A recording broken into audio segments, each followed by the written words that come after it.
చేతన్ మనం Indus valley ట్రీటీని రద్దు చేసి పాకిస్తాన్కి వాటర్ ఆపేస్తే పాకిస్తాన్ మనకి తన ఎయిర్ స్పేస్ని బంద్ చేసింది. అంటే ఇప్పుడు ఇండియా నుంచి వెళ్ళే ఫ్లైట్లు కానీ ఇండియాకి వచ్చే ఫ్లైట్లు కానీ పాకిస్తాన్ మీదుగా రాలేవు.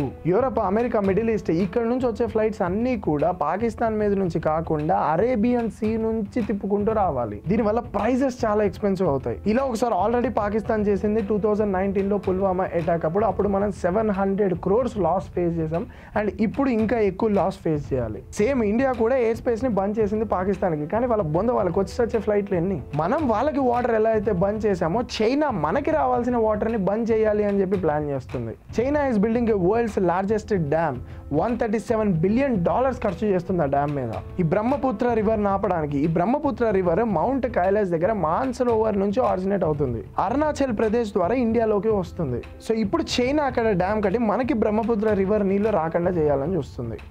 దీనివల్ల మనం కూడా ఎన్నో ప్రాబ్లమ్స్ ఫేస్ చేయాలి. అండ్ మనమేం తక్కువ కాదు, చైనాని ట్యాకిల్ చేసే పవర్ మన దగ్గర కూడా ఉంది.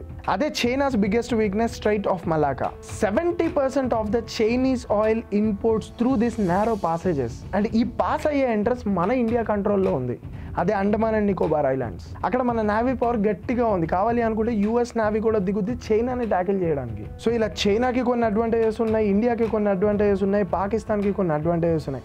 ఇవన్నీ షార్ట్ వీడియోస్లో కష్టం, కానీ ఫుల్ డెడికేటెడ్ వీడియో చేస్తా. ఫిగరింగ్ అవుట్ యూట్యూబ్ ఛానల్ని సబ్స్క్రైబ్ చేసి పెట్టుకోండి, లింక్ బయోలో ఉంటుంది.